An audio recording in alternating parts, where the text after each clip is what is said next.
Right now, Nemiga don't have great catch for the Hoodwink, so it wouldn't surprise me if she's actually the one starting the fight with the Bushwhack. It is not impossible in this game, especially when you have the Monkey King to give a good vision, and very limited vision on the side of Nemiga unless Winter Wyvern flies over you, but that would be worse for him than it would be for you. Okay, and looking at this HYDRA lineup here now, we see 4 of the 5 heroes. The Viper's been banned out here as well as the Bristleback coming through in that last phase. Is there anything you think that completes this lineup from HYDRA? Is the Storm Spirit, even though those null talismans got the mana reduction removed, you know, is there a Storm Spirit pick here, maybe, do you think? Or is there anything you like that completes this lineup for HYDRA? Yeah, I would like to see a magic damage dealing mobile hero. So, Puck is banned out, the Ember is banned out. It wouldn't surprise me if both of the spirits get banned out in this phase, and then you have to go for something else. But yeah, I would like to see a hero that is mobile and does damage. The Storm does go into that role. The reason I'm not maybe the biggest fan of the Storm is the instant silence from the Skyret Mage, but other than that, he should be quite fine. You know, jumping the Skyret Mage and the Winter Wyvern would be very nice things for him to do. HYDRA don't have the last pick though, so they might opt for something that is gonna give them a little bit of insurance in playing the mid lane. Something like Kalina comes to mind always when you think of things like that. But we'll see exactly where they want to take it. I still want to see some magic damage a bit more. If not, actually, an SF seems pretty nice. You know, when playing with the Monkey King, you want to have this fat frontliner, you know, that people kind of want to go on. And SF, let's say he builds an early BKB, Abaddon is behind him, you jump him, Abaddon saves him, and the Monkey King is in the trees, just waiting with the Wukong's command. Both Mars and the Monkey King are like that. That's the type of hero the Lash is. And Lash with the buffs to the Bloodstone kind of seems like a hero you would want to go for. So we see that Nemiga don't want to play against that style of a lineup. Of course, SF not popular right now, but you know, one can only hope. Yeah, it only takes one match, and then all of a sudden the hero's in the meta, and it's everywhere, and you get sick of it after about 2 days. So, like you say, only needs to jump up once. Nemiga, so HYDRA going to ban out the Tusk. So last game, Nemiga used a Tusk mid up against the Void Spirit. It was out of left field. Let's say it's one of those heroes that you don't...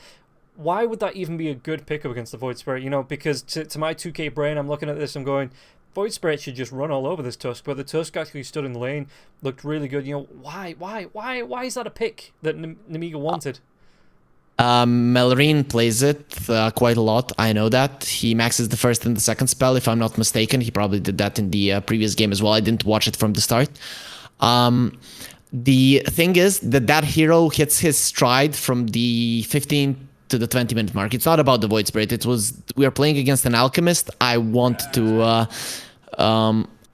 be able to, or I'm playing with an Alchemist. I want to be able to fight during the time when he's vulnerable, right? So that is why they went for the hero. It just went well with their lineup, and the hero doesn't need much farm. He's not going to be hitting creeps. So I think that was the idea behind it, but not as a hero, as a direct counter to the Void Spirit. You don't want to be playing a Tusk against the Void Spirit.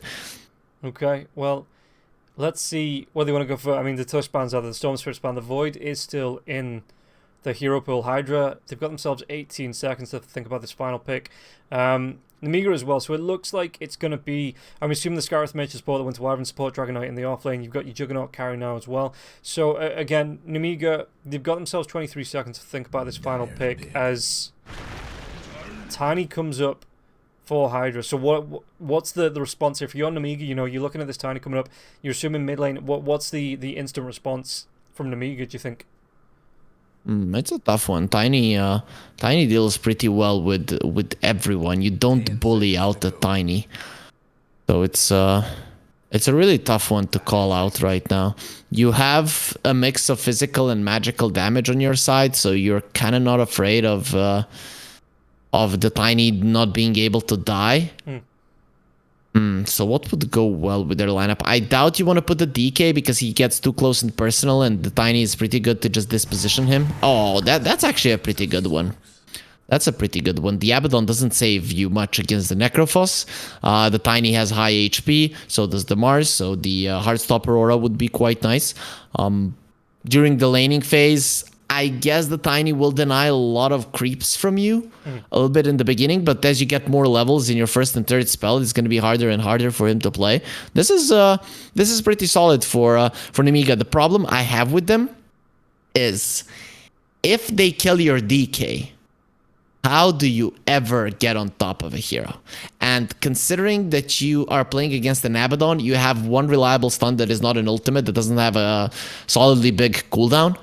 And the Abaddon just needs to prevent that one. So those are the problems I see for Nemiga. On the other hand, though, Nemiga are very powerful in the laning phase. That is, I think this is going to come down to it. If Nemiga can do really well in the lanes. If Malrine can start bullying the Tiny from like level 3-4. If the Juggernaut can be a nuisance to the Mars or to the Hoodwink, both of them are fine. And how well the Dragonite is going to deal with the Monkey. Because if Hydra keep this even, get a decent timing on the Blink Dagger on the Tiny, they're going to outmaneuver Nemiga so much. Wherever the Dragonite is, he's going to get tossed back and die. And then Nemiga, if they don't open up the towers, they're going to be in trouble. So I think the lanes here are going to be more important than most games. Okay, well, we'll see how this is going to go. We're getting ourselves into the second game of Hydra versus Nemiga. And Hydra, they're looking for a little bit of revenge here. How well they're going to do, we'll have to see, because Nemiga, they've got the momentum in their favor. They are on top. We just move ourselves into the actual game itself. Let's see, we're going to see any smokes coming through. There's a fine line between bravery. Doesn't look like it. In fact, we're going to get a pause right off the bat, because it wouldn't be Dota without that start pause. I definitely wouldn't. Second, overall, when we look at these drafts, I really like Hydras more. I think they have everything they need to deal with Nemiga, and I don't see, there is a save for the Necro, but there is not a save for him for when it comes to magical damage. Yeah. And there is a solid amount of magical damage on the side of Hydra. If the Necro, on the other hand, can survive this initiation from Hydra, then the fights are going to be tough. But I think Hydra, having the Tiny, having the Mars Spear, they can definitely they can make short work of anyone here. Okay, and so is this, when you look at the heroes coming out from the side of Hydra, do you think the Necrophos is going to rush towards the Agshard, with that Death Seeker, or is it just one of those that you pick up along the way? You maybe get out of the Rosh if you get that second Rosh on your side, just to try and avoid the physical damage coming through from the side of Hydra. You want to get the Death Seeker, for sure. You are gonna go that route. You will get the Ghost Shroud. I don't know. This game he doesn't need to get it early though. You don't need to get the Ghost Shroud early in this game for the Necro, because there's a lot of magical damage. That's the one that you're dying to. You could go for that one if the Tiny tosses him back and you are unsure if you're gonna survive from the tower shots. But overall, I mean, it's gonna be a standard Necro game. I think you go greedy in this one if you're Malrine. Okay, well, we'll see. I mean, he's setting up for the blocks here, so it looks like he wants to get as much pressure away from this mid lane as possible, on his side, so he can get those early creeps. Like you say, he can stop the Ascroll for looking for the denies. Speaking of, there's going to be the Dragon Tail coming through. A little bit of damage onto Kikitas there as well. Vazia has to run himself away, but it looks like it's just going to be 2 for 2 in terms of bounty runes. Yeah, Kiritich should pick this up as well. Yeah, just moves himself away. And how do you like this Juggernaut pick? We didn't really speak a lot about the Juggernaut. Obviously, again, with the BKB being changed, so you get that extra 15-second cooldown on it. So Jug, Lifestealer, are they going to be seeing a lot more play coming into the meta now? Are they more of a higher priority draft hero in this, or is this just like a comfort pick here for Kiritich? I think that they are going to be picked a bit more. I'm not sure if that's going to be justified or not. We're going to be seeing that. That is one of the things that you're like, okay, the BKB is weaker, so these two heroes are definitely stronger. But it doesn't have to be that way. So we'll see how the meta develops. I think for the first few days and weeks, people are going to be going for them more. Who's going to be coming out as the victor? I think the Juggernaut is a little bit easier to play right now just because he can fight a bit earlier. On the other hand, the Lifestealer is great at keeping himself alive in the lane. Other than that, the hero needs too much time to get online, and the Juggernaut could accomplish much more on the map. Still, depends which supports are going to be popular, what people are going to be going for. Maybe the Lifestealer, maybe staying in the safe lane for a long time and protecting the tower will be the goal of the meta. We're going to have to wait a little bit more to see just which heroes start being prioritized, especially in this region, because we've seen that the regions definitely change up how in regions it's different how people want to play Dota. So yeah, and I'm just looking at the items. Last game we had both supports on the side of Nemiga pick up a headdress. Now it's both supports on the side of HYDRA that have got one. Why is this the supports going back to the headdress now? Was it the recent change in a patch? You know, what is it that makes this item that so irresistible to the supports again? Is it because of the change to the salves? Salve, yeah, it has to be the salve. You're trying to find ways to give more sustain to your core. That's about it. You're just trying to find ways. You can calculate in your head, calculate even on paper, but until you really see what's happening in the games, you don't know. So you want to try it out. You probably tried it in a pub. It'll look to work well, but we're gonna be needing some time to actually give our verdict. But yeah, definitely the salve changes have impacted the supports and which items they want to go for right off the bat.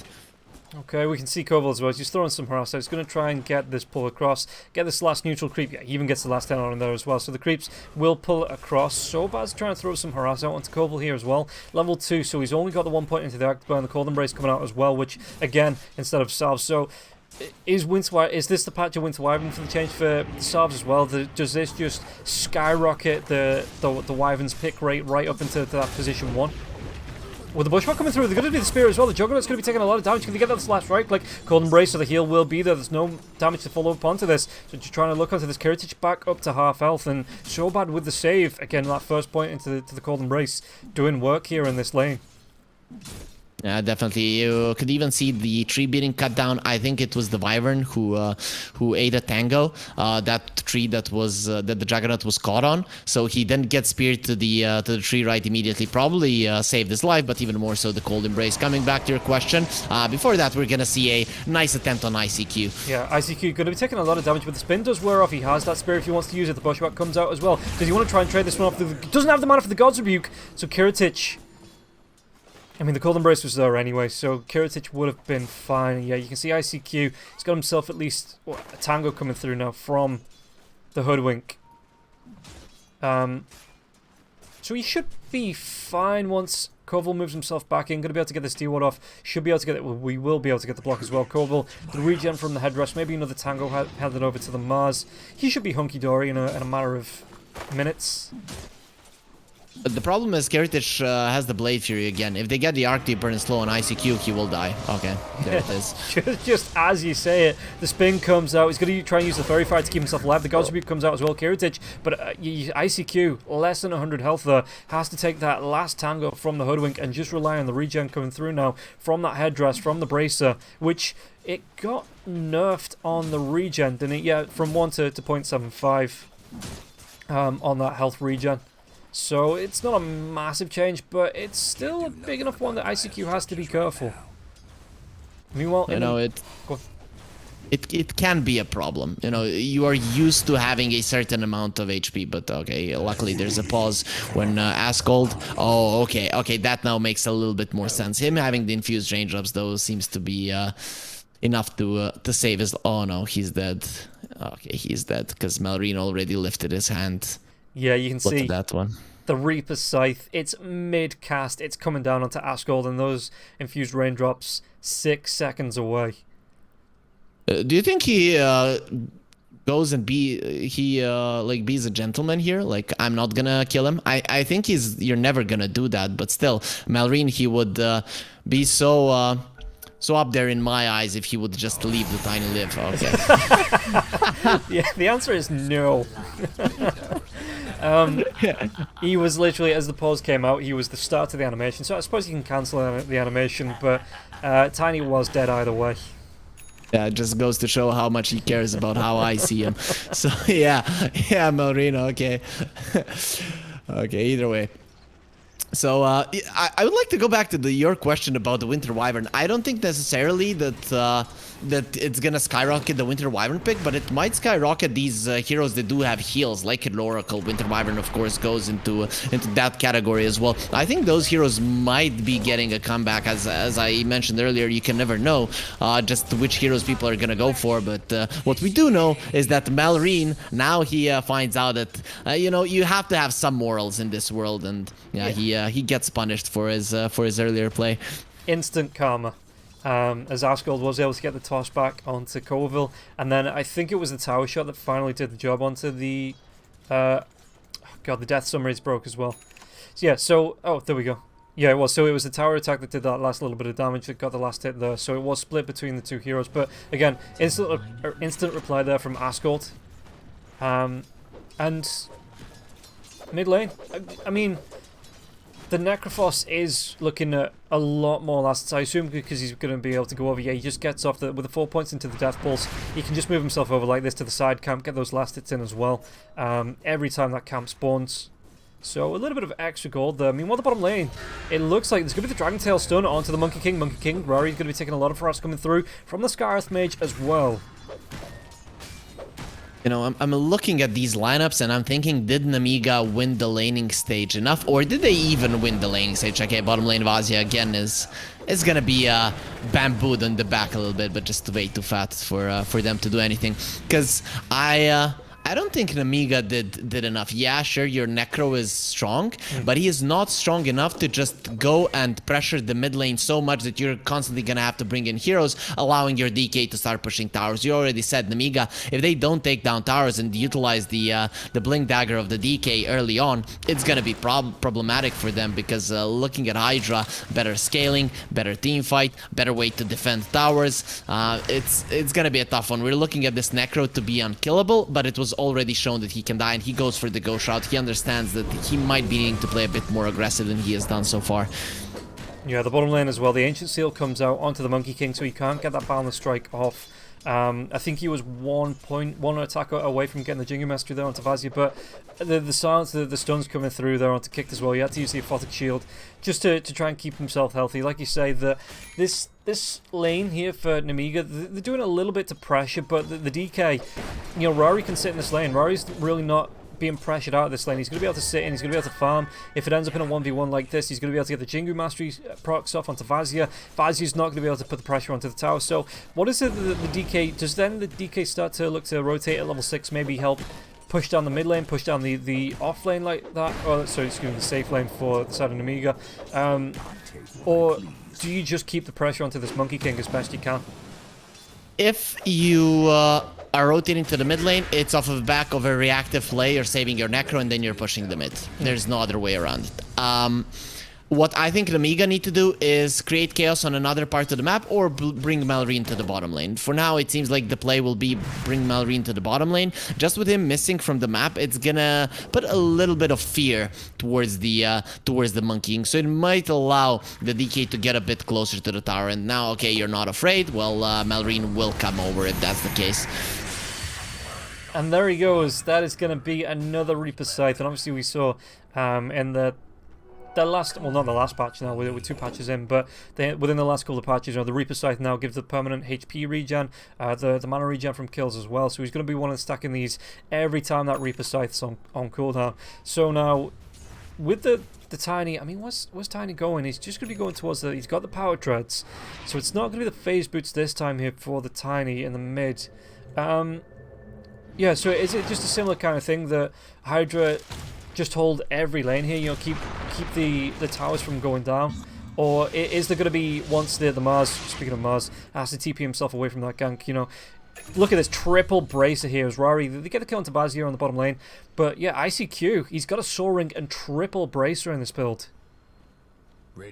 Yep, well, I think ICQ used to go triple bracer either way. Now when the bracers are weaker, he's like, okay, I'm still gonna do the exact same thing, you know? Gonna be countering that regen problem with having more of them.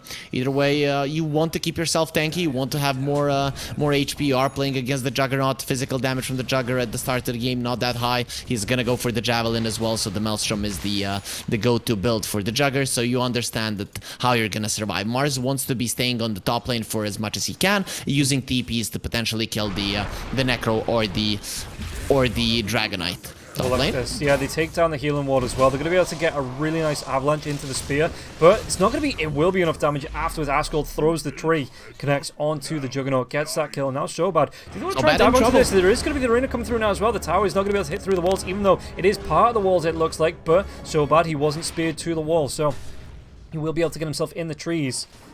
As the TP then away for the Abaddon down to the bottom lane. But Asgold is hunting.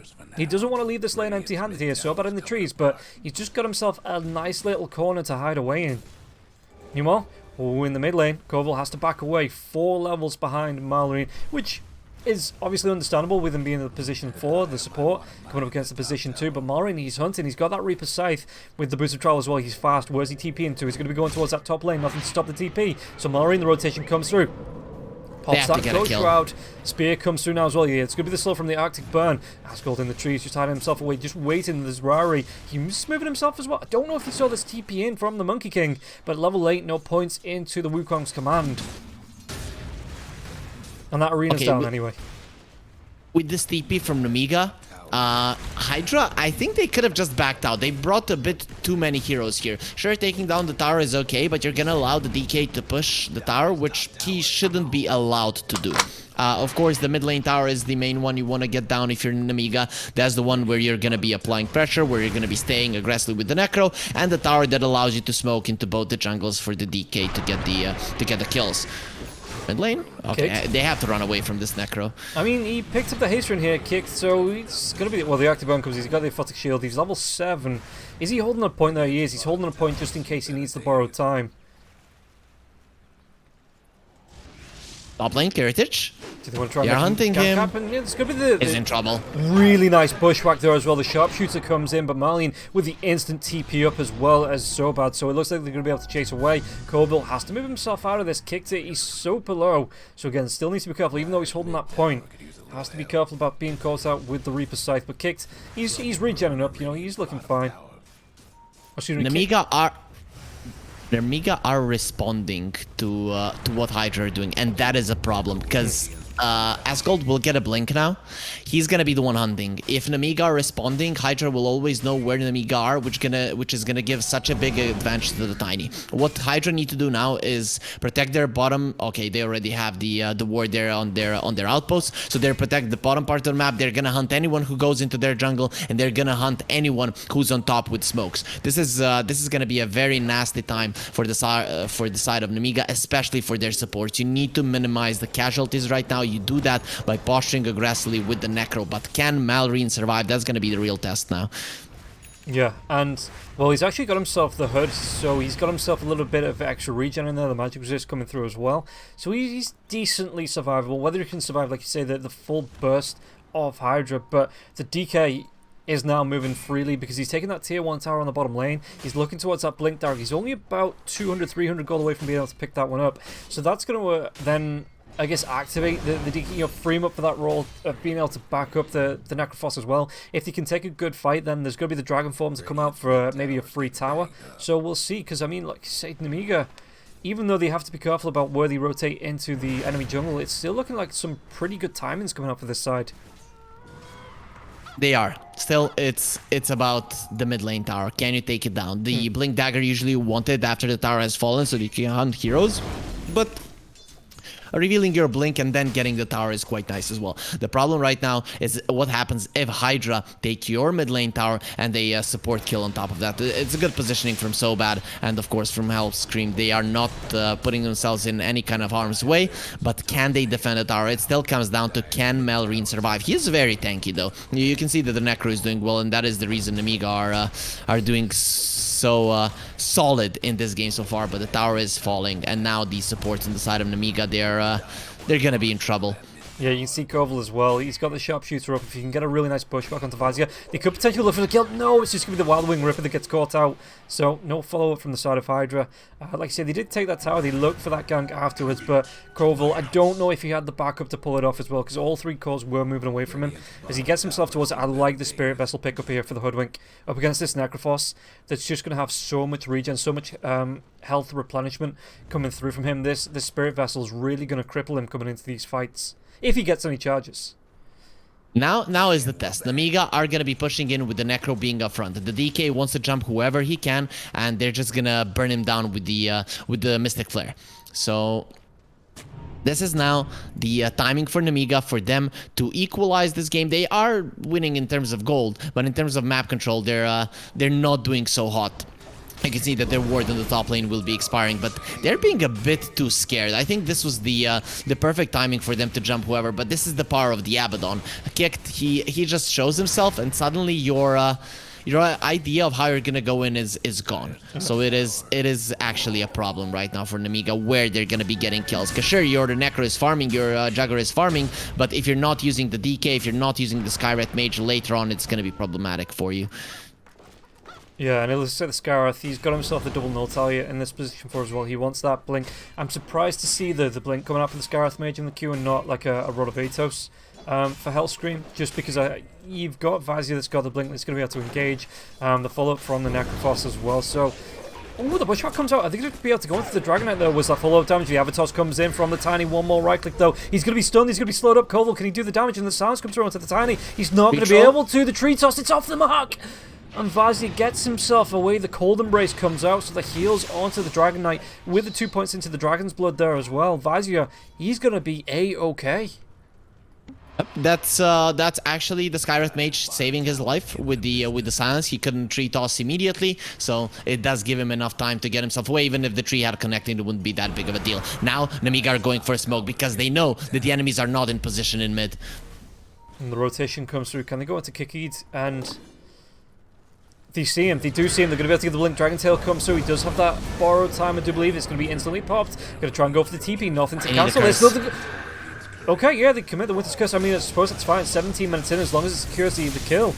It's going to be a really nice one as well, because it does mean that you've got the pressure on from Nemiga to put onto this tier 1 tower with the Dragon Form coming out. Mallory just sitting here, hitting this down to the tier 1 as well. And Hydra being one hero down, they don't want to put the pressure, or sorry, they don't want to try and turn a fight onto this tier 1. So Marine picks it up, Vazia with the actual tower kill. Okay, now it's about how Nemiga are gonna pull back and get themselves into a good position, because both of their side lanes are pushed out quite a lot. Okay, the Tiny loses his Cur. No. Okay, it will survive, so his Echo Saber will be okay. So Nemiga are spread out right now. This gives a chance to Hydra to make something happen. Having 2 blinks, they kind of didn't make anything of this, with Malrine having the TP in a few seconds. If Vazia doesn't die right now, it's gonna be bad for Nemiga, for Hydra. Okay, Vazia is out and should be quite okay. So they get a tower, they get a kill, and they lose nothing in return. Hydra could have been a bit faster there, but they don't catch the Dragon Knight. This was the perfect kill for them on the top lane. Oh, they might okay, yeah, the Mars doesn't want to dive onto that. The Monkey King was away, so maybe just putting the fear into Vazia. He TPs himself to the mid lane with the rest of his team. Going to be a 3-man smoke rotation here from the side of Nemiga. Kiritich following up with the healing ward as well. He's going to be able to come in with the 2 points into the Omni Slash. Are they going to be able to find anyone? And again, Malrine, he wants another charge onto that Reaper's Scythe. So who can he find? Tiny TPs himself away. And no one's going to show. ICQ shows to the creeps. Do they want to turn this one around? It looks like they're hunting onto the bottom lane, but Tiny was already out of there. Asgold got that TP away. Good smoke time for the side of Hydra. We can see that Hydra understand that they're going to be hitting their timing a little bit stronger once the MK gets the BKB. So they are Oh, that's such a bad time to disconnect again. Asgold having some problems after the patch. We've all been experiencing them. I don't know, Rob, if you saw those small stutters in the game. Hopefully, everything's gonna be okay with Asgold, but this allows Kiritich to survive. He maybe would not be able to respond with the spin. Now he's just banging his head on the keyboard like bam, bam, and we're gonna be seeing him spin very soon.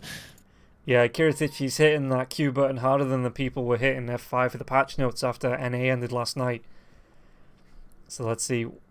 Is he going to be able to get himself out of this? He should be fine. Imagine this play. Asgold turns on the left, and then ICQ jumps the Juggernaut. You know? That could be a play. Oh, yeah, that's... Yeah, Kiritich is not gonna be risking anything.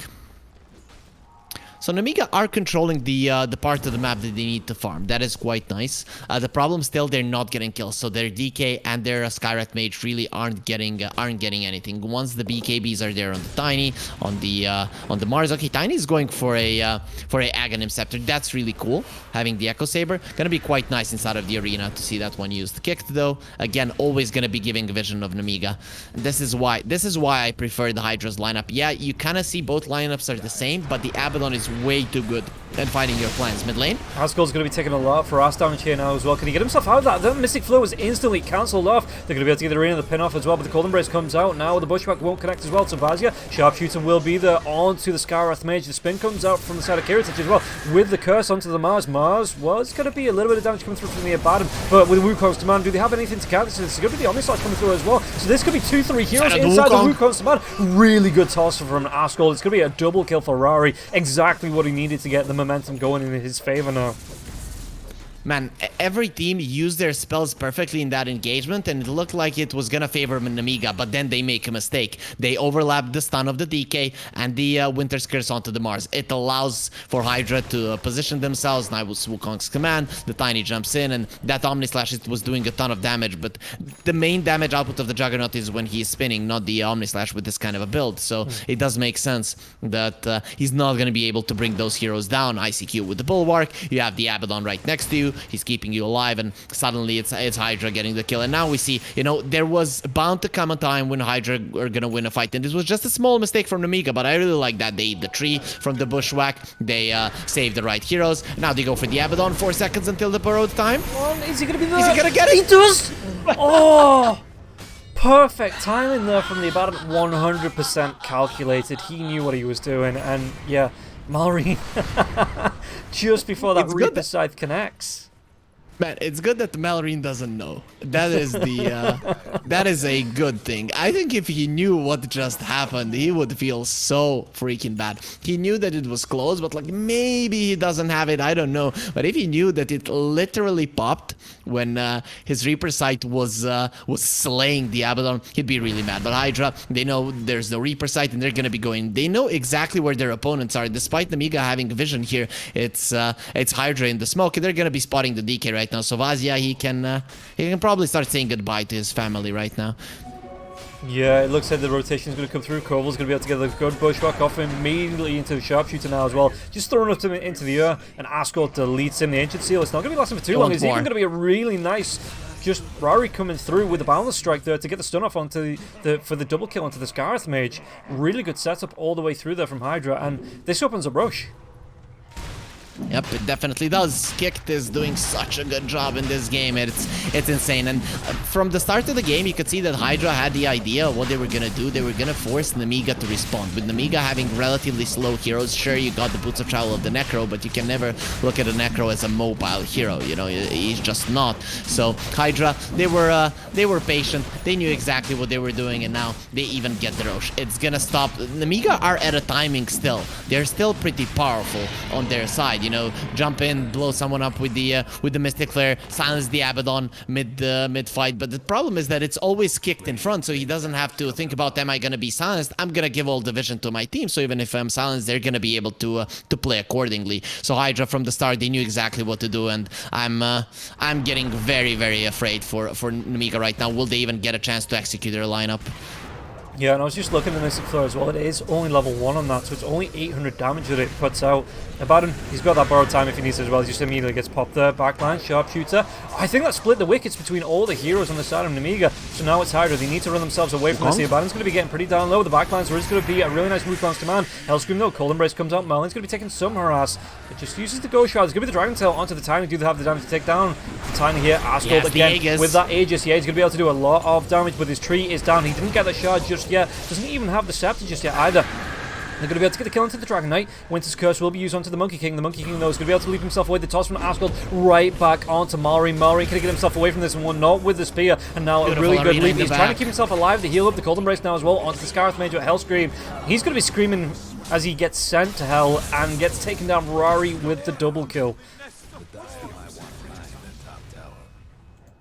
You think he's a screamer? You don't look at Hellscream as like a guy that's gonna be like, no, I'm gonna take this like a man. Either way, HYDRA just did everything perfect in that fight. As soon as they see their opponents, again, Abaddon gets left behind. You're using a lot of your spells, a lot of your resources. You're using a lot of your positioning advantage to run down the Abaddon. In the end, you do get the kill, sure. But the thing is that HYDRA just have so much more left in the tank. They're positioning themselves well. They had the BKB on the Monkey King, so it allows him to play any way he likes. And as soon as the Cold Embrace gets used on the Skyret Mage, it means that the DK is gonna get a bamboo stick up his backside, something that has been happening for the entirety of the game, and the HYDRA are just continuing to crush this game. I don't think anything is gonna be changing from HYDRA, so they're gonna be sending the Abaddon up front. So what do Nemiga do? That is the thing. I don't think you can just stay back and farm your BKBs. You have to go forward. So it comes down to how you can catch heroes. If they're putting Abaddon up front, smoke up, leave the Skyret Mage behind, and jump the backline. Jump the backline, silence the Abaddon, and hope that without the Skyret Mage, you're gonna be able to bring down a hero during the DK stun. I think that's the play. Of course, now during the duration of the Aegis, it's 3 minutes. It's gonna be too tough to do. So yeah, split push for 3 minutes, then use a smoke like that with the Skyret Mage up in the back. You need to keep at least the tier 2 on the bottom lane alive for that kind of a play to make sense. Let's see what Nemiga does. Yeah, just looking at Asgold as well, he's not too far off. He might be able to go onto this Tiny now as well. He does have the backup with Koval. There's going to be the Bushwhack. Doesn't actually connect onto anyone, but the Sharpshooter will hit onto the Scarlet. Because you want to go for it. The Astral Sounds comes, excuse me, the Ancient Seal for the Sounds comes through onto ICQ. But he has that arena 3 seconds. Do they want to carry on going here? A really nice balance strike onto Mallory as well. Did they have anything to slow him down? The arena comes out. Was he just on the other side? Toss back. Doesn't matter where he was. He will now be in the arena. That Wukong's command trying to do damage as well. The Cold Embrace keeping him alive for a little bit longer. Mallory, the Rari in trouble. going to slow him down. Rari needs to run himself away from this one. The spin coming through from Kiritich with that Reaper Scythe. He does get the kill onto Rari. Nice turnaround there from the side of Nemiga. If we take a look at the fight recap, there was the buyback coming through from the Winter's Wyvern, but it was enough that it meant then that the fight turned on its head with the survivability coming through. Marlene, I think that Cold Embrace kept Marlene going. Otherwise, he would have been dead. Yep, he definitely would.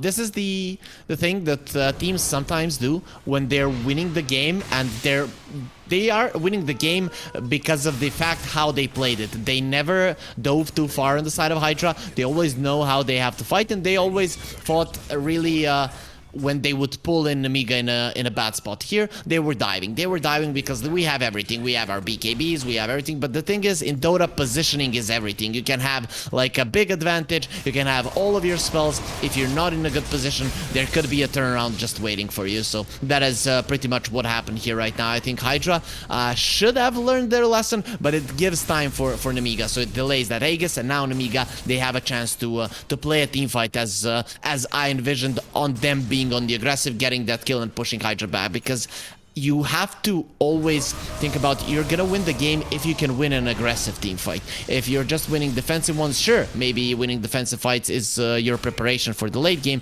but that doesn't mean that you're always gonna be able to do it. Top lane though, we're gonna be Knight and the Squirrel. We're not gonna be seeing that fairy tale come out right now, but still might see a fight. Yeah, Koval is chasing. I think he tried to bait out onto Vazzy. Vazzy got the Dragon Tail off, but the rest of HYDRA were just a little bit too far away to catch up to engage her onto the DK, and DK just says, I'm a big bad dragon, but even I know, you know, when it's time to pull back. And tower ain't a pretty sight right now. Now, so this opens it right. Okay, so the ultimates are all up on the side of Hydra.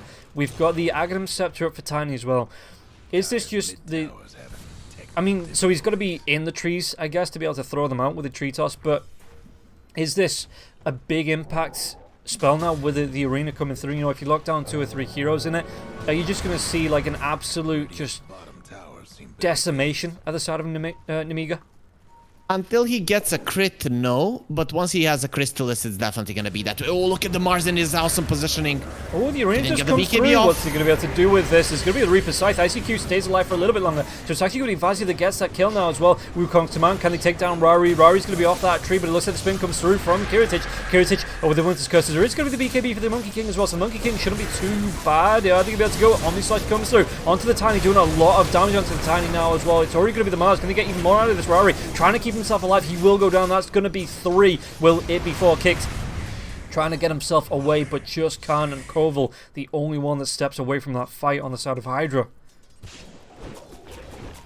Man, Hydra, I mean, this is, again, you would assume they would learn, you know, as people would say, insanity. It's doing the same thing over and over again and expecting the different result. The result is going to be the same if you're not using your Abaddon as a shield to give vision of the enemies. You're not going to be doing so well. But here, it might not be that. It might just be greed. You can mount both of those things to greed, but this is going to be resulting in a lane of rags, despite Hydra being super strong for the entirety of the game, moving around the map better than the side of Nemiga. They just go and dive the same spot twice, and twice the result is the same, with Nemiga coming out as the big victors. Actually, they didn't lose anything in the previous fight. Last fight, at least, they did buyback on the Winter Wyvern. So you could say, oh, if the Winter Wyvern didn't have the buyback, we would do well. But this time around, they just ran into the side of Hydra.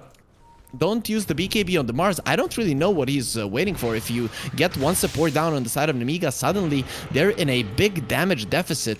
And now, Kiritich, he has the Eye of Skadi, meaning that once he is spinning, people are just not gonna move away from him.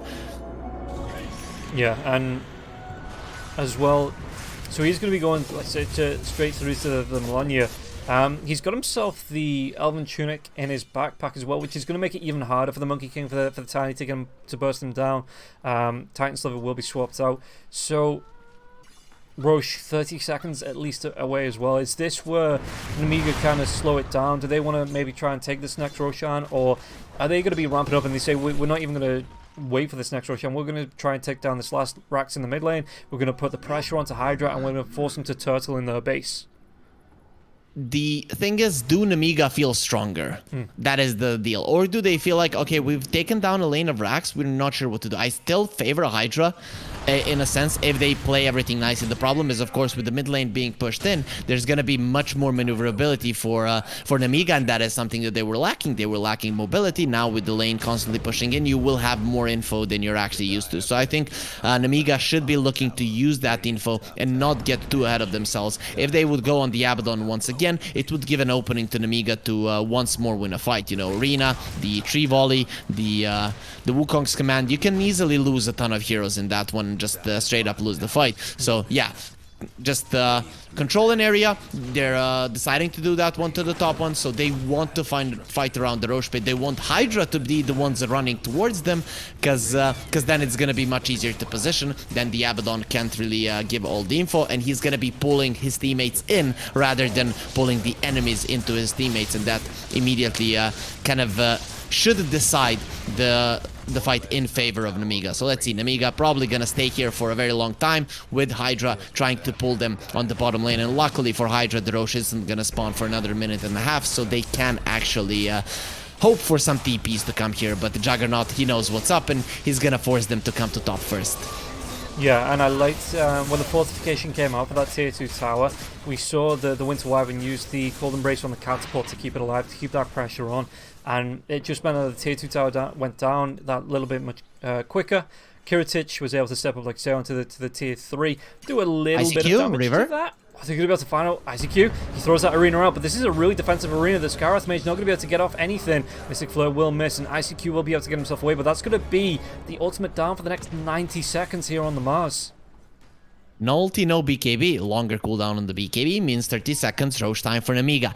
Now the question is, you want to wait or you want to force things out? I think forcing things out for them right now actually wouldn't be so bad. HYDRA are getting themselves in position, but without the arena, you actually don't have a big spell to keep them in place. Nemiga are coming in. They're even going to be able to find out the Tiny now as well. With the Omnislide coming through onto this Tiny, Reaper's Sight will be there. He's going to go down. He does have the buyback, but that's going to put them at a disadvantage here on the side of HYDRA. If they want to chase even further, was that Blink 5 seconds away on the Dragon Knight? He did have the Dragon Tail, but it looks like everybody else will Rari. He's trying to farm. What item is he going for? He's already got himself the Nullifier, the Skull Basher there as well. The BKB's up. And so speaking of the Tiny, the Tiny's going to... He's got the BKB queued up, so it's no crit item coming out through here for the Tiny just yet. Ashgold, he prefers... I can't even say prefer... Oh, the buyback. Roche is just coming back up. I think HYDRA, they kind of have an idea that it is up, so they're going to smoke out, try and fight this Koval. The only one not in the smoke, but how quick can Nemiga do this? In fact, they might even set up for a bait. They see this buyback, so they say, well, we don't have to pressure, we don't have to put ourselves at a disadvantage just yet. We're going to smoke in, maybe try and get a pick, maybe even 2, and then we can either look to end the game or maybe take a Roche. As the scan does come out, so they know where HYDRA are roughly. Nemiga knows. They know which line HYDRA are gonna take. So the HYDRA are gonna take the high ground, but Nemiga, they just give their supports on the left and cores on the right, and they always know that they're gonna be in a good position to fight. Even without the Reaper side, they should be quite fine here. No reason to go up the hill there. If you're HYDRA, just push in the bottom lane, push in the mid lane again, and force your enemies to come back into their base, reset everything, and then that buyback from the Tiny isn't gonna mean much. I think HYDRA right now should walk into the pit and try to make something happen. The problem is, of course, that they're under vision. That is the main concern. Yeah, Malrine comes in with a Shivas. It's only going to be anti-kicked, but like you say, the Kiritich, especially with this Manta style, he's just going to be able to put the illusions and take this tier 3 tower down. And then Nemiga say, well, you're on the clock, lads. You either have to, you have to commit or get off the pot. HYDRA will have to jump at some point. They will have to jump. They cannot wait. They need to find an opening where HYDRA Nemiga are just a little bit split. Sorry, guys. Seeing one guy's on the one side and one's on the other, it's a tough one to keep tabs on. But HYDRA, they are waiting. They're gonna have to go to Roche every single time and pull Nemiga away from their base like that. There it is. Yeah, the Dragon Knight is gonna throw the fireball, but Juggernaut, it looks like he's just going to commit to the racks. He's got enough time. The Mystic Cloak comes out. Are they going to be able to take down the Hoodwink? It's going to be a lot of damage. Vizia, as the Reaper side comes through, they do delete out that Squirrel as he does get slayed. Vizia on the back lines. He's got that BKB the up. So it's going to be a really nice Winter's Curse. The Juggernaut comes in. He's going to be able to TP to the outpost and get himself back into this. Or to one of the, I think it was a tier 2 that he TP'd into. And that's going to be a 4-man wave. Going the way of Nemiga. And they say thank you very much for starting Roche, but GG's going to be called. HYDRA, they go down in 2. Nemiga looking really strong in this initial series, and you've got to think that I was talking about in game number 1, the strength of HYDRA, how good they've looked through Tour 1, through Tour 2, how they were top tier. They've remade the team, obviously, so it's a new team for this tour. But they still look really strong in the Tour 2 playoffs. Nemiga, they got completely knocked out. They had to go through the qualifiers. So, it's going to be... They were at the opposite end of the scales for me. And here today, Nemiga just looked like completely dominant over HYDRA. There's this one thing that... I don't know if you and me got to cast the 2-2 together. Maybe one game. But either way, Nemiga, they got a really tough seeding there. First they were up against HYDRA, and then I'm not sure who they were up against, but Nemiga were definitely not bottom 2 teams. Then they used the open and the close qualifiers to kind of get in better form, and here we see that they're playing solidly well. The problem I have with this game in particular, though, is that HYDRA, they found the winning recipe right off the bat. I was like, okay, these guys, they know exactly what they're doing. There's no way that they're gonna lose this game. And then they're like, okay, let's crush our opponents. This tends to happen in the Eastern European region. It tends to happen in pubs as well as in competitive games as well, because players are just used to it. You're like, okay, we're crushing them, let's just destroy them even more, and then everyone starts jumping in, and you stray away from your initial tactics. So HYDRA, you could see team fight number 1, 2, 3 with the kick running in. They go for him. He pulls them into his teammates. Arena jump in from the Tiny. Wukong's command. Everyone is dead on the side of Nemiga. Suddenly HYDRA are so much stronger, and then they decide, let's jump in. in like madmen, and 2 times in a row they lose the fights, and then it was just too tough. I liked how HYDRA played that last fight. They did the best they could, you know, walking into Roche, pulling the Juggernaut back, walking into Roche, pulling the Juggernaut back. But it is a play that needs to make Nemiga panic, and Nemiga just their head stays cool. So with your head cool and you having the lead in a game that you should not have the lead with, it's gonna end up in your victory. So yeah, as you said, Nemiga are looking really great, but in my mind they weren't the underdogs. I still see them as a potential team that might even go to Division 1. But only time will tell. They're definitely top 4 for me. Well, we are going to have to see how that plays out, guys. But for now, we're going to be taking a very, very long break. I think the stream's going to go down as we wait, because there is going to be... So stick around, go to BTS 1, or the main Beyond the Summit channel, because there is going to be even more Eastern European Dota happening. And then after that, myself and Hurry Freak will be back at 6 PM CEST for the second Division 2 game. But again, now, for the minute, pop yourselves over onto BTS mainstream and see what's going down there. We will see you in a few hours. Thank you for tuning in, and we'll see you next time.